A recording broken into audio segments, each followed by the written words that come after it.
My parents demanded I cancel my $13,000 honeymoon to babysit adults, then reported me to CPS.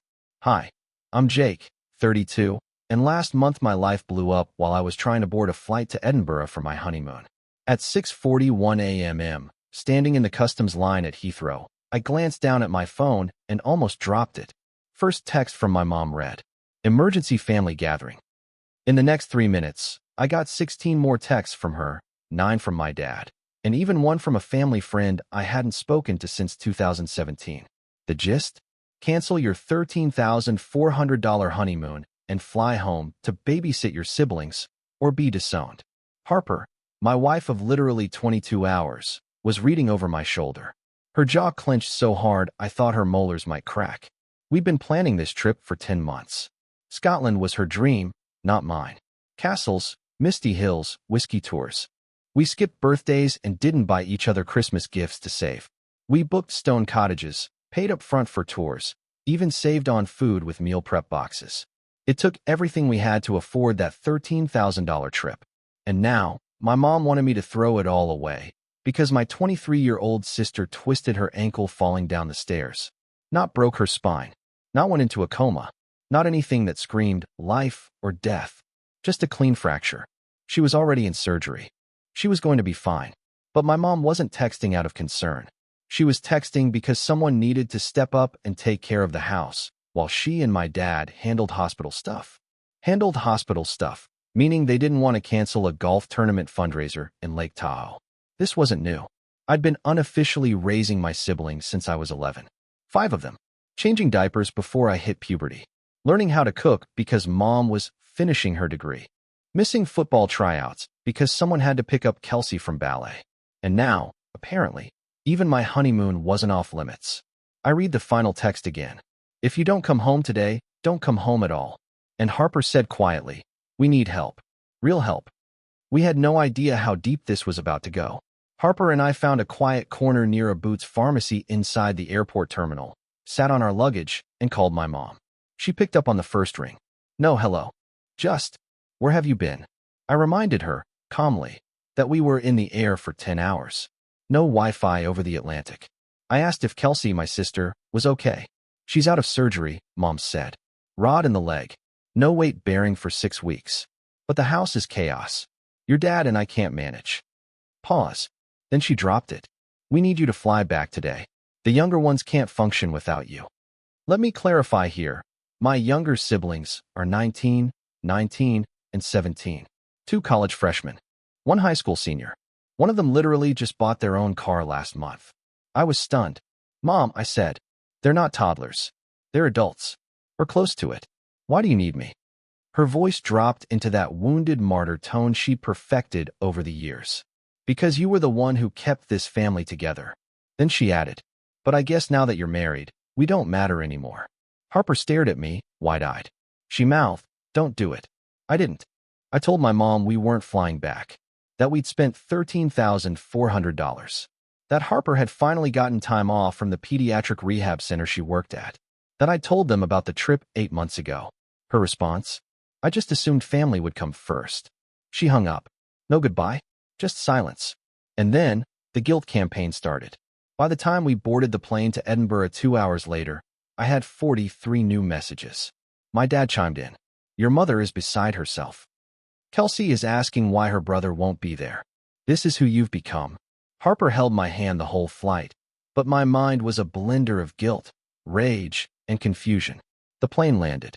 We picked up our rental car, made it to our little hotel in the old town, where the floors slanted and the fireplace didn't work.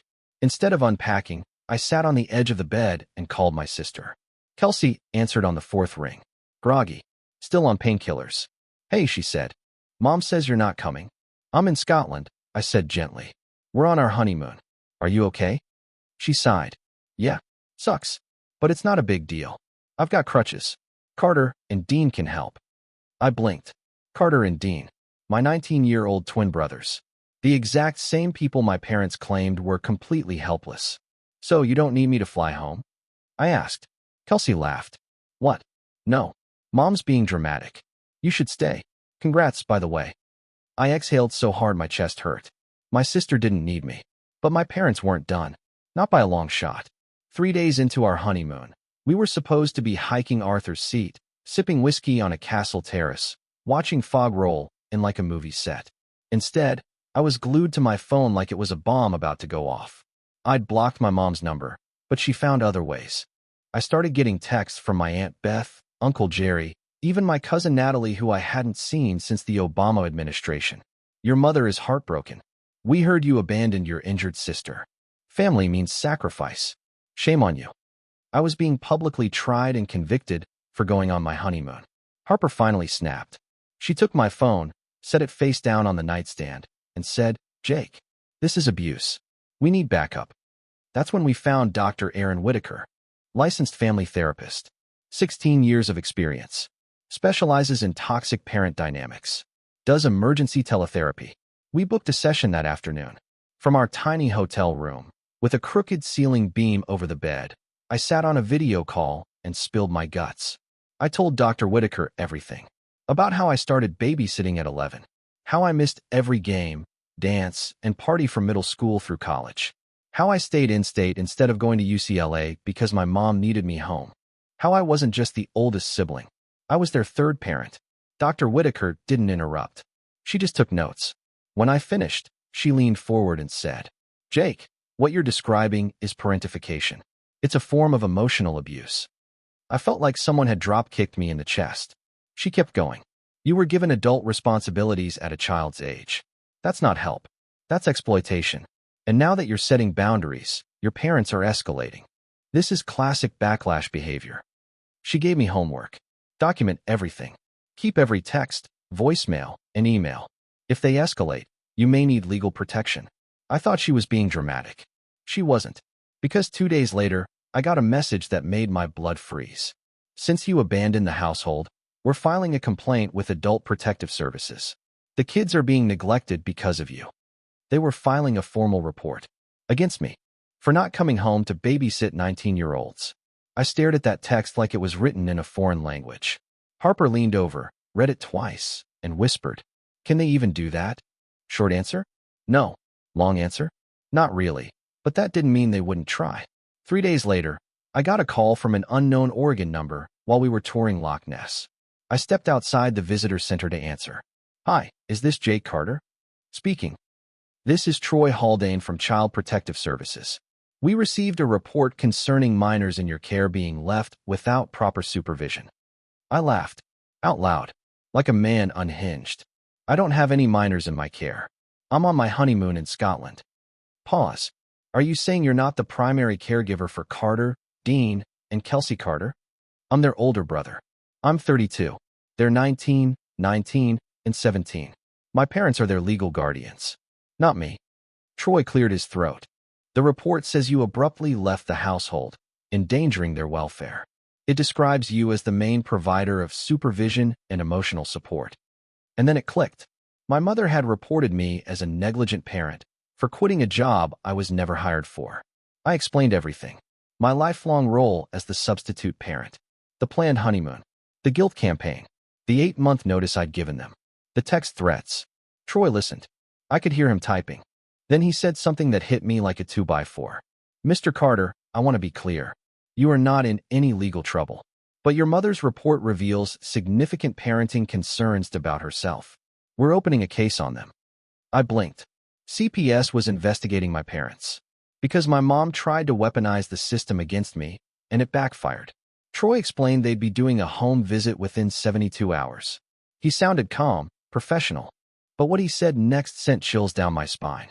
"We've already flagged the report as malicious misrepresentation. This isn't just dysfunctional. It's dangerous." I hung up and walked back into the visitor center, feeling like the earth had tilted sideways. Harper looked up from the gift shop and said, "What happened?" I just said, "They started a war and accidentally fired the cannon at themselves." The CPS home visit happened on a Thursday morning. I wasn't there. I was halfway through a whiskey tasting near Inverness, silently chewing on panic. But Troy Haldane called me that afternoon with an update. His voice was restrained, professional, but barely. "Mr. Carter, I thought you'd want to know. Our unannounced home inspection revealed multiple concerns. Apparently, CPS had arrived at 9:40 a.m. My dad was still asleep. My mom was out on errands, with no note left behind. Carter, one of the 19-year-old twins, opened the door in pajama pants and looked completely overwhelmed. The house. Piles of dishes in the sink. Laundry stacked so high CPS had to check if it was hiding a fire hazard. No fresh produce in the fridge. Just expired yogurt, takeout boxes, and 2 boxes of wine. Sienna, my youngest sister at 17, had missed 4 days of school that week. No excuse notes. No parental calls. Troy said, "We interviewed the children individually. All 3 described you as their main caregiver, cooking, shopping, emotional support." He paused. "They expressed deep confusion and anxiety since your departure. They don't know how to function without you." He added that Kelsey, still on crutches, was managing fine physically, but emotionally? "She's the one who told us your mother spiraled when you got married. That she kept saying you'd been taken away by your wife. Let that sink in. My mom didn't just lose a babysitter. She believed she lost ownership." Troy said they were officially opening a case. My parents would need to undergo parenting capacity assessments, family therapy, bi-weekly check-ins for 3 months minimum. If they fail to improve, he warned, we may need to consider alternative placement for Sienna. That's when it hit me. By refusing to come home and parent my siblings, I had finally forced the system to see what was happening.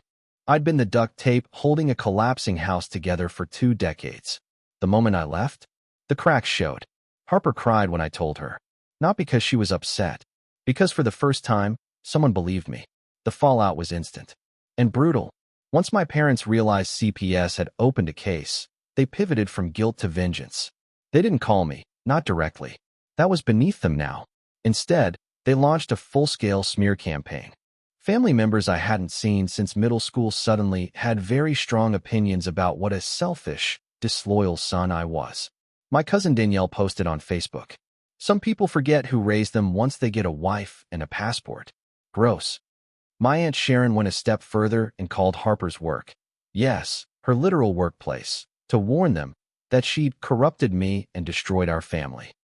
Someone even left a fake 1-star Google review for the engineering firm I worked at, claiming I was emotionally abusive and abandoned my disabled sister.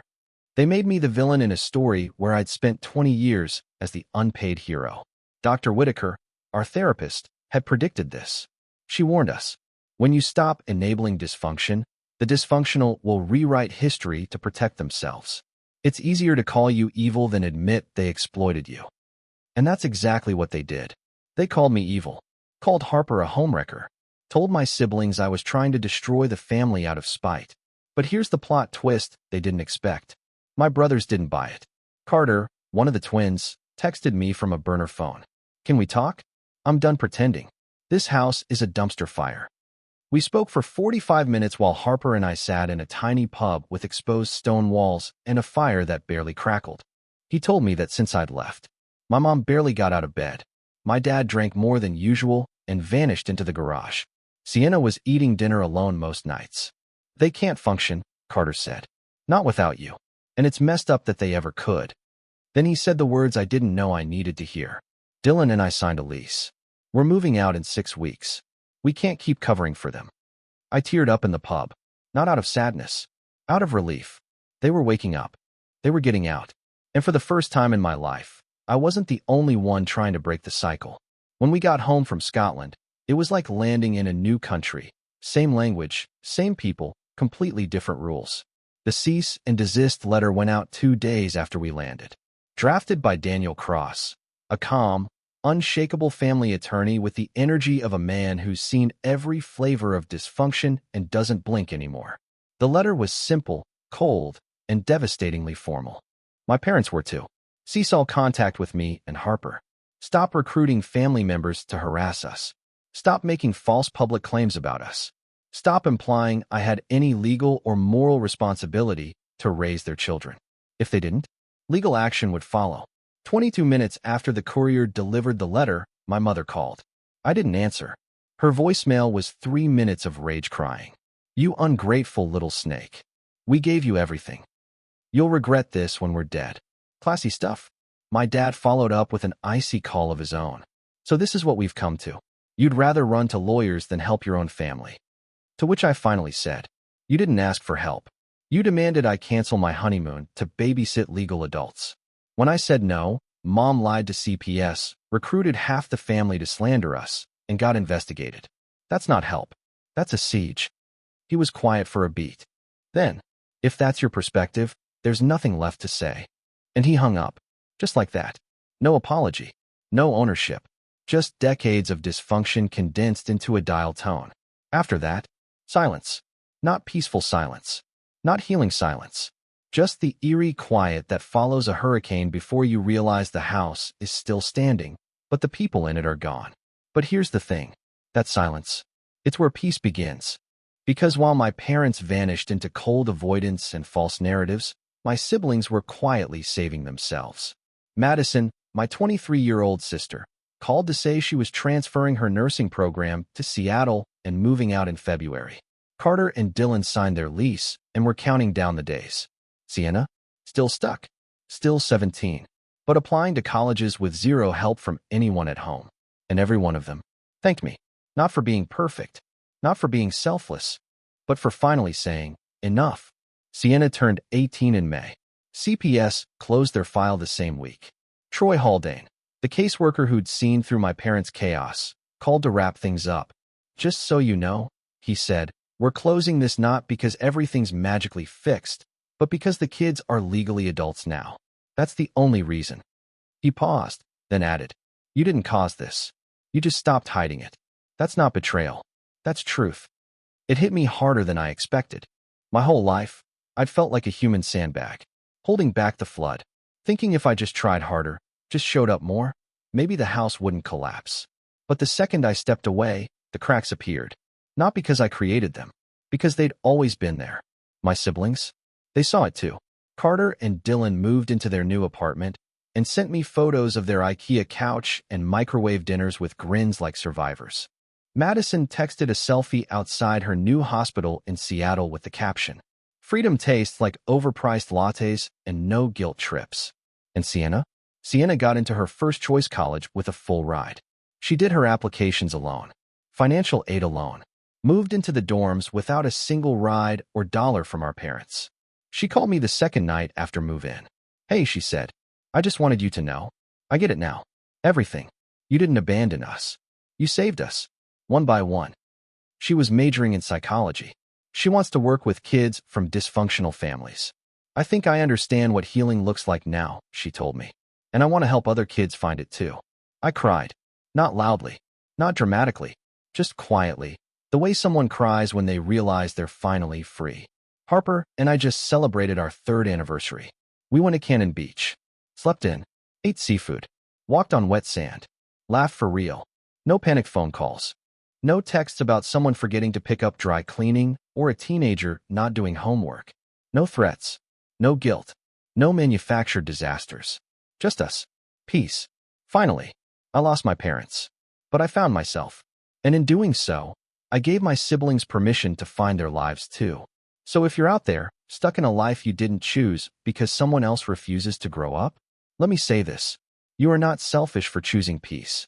You are not cruel for setting boundaries. You are not broken for walking away. You're free. And that's a beginning, not an end.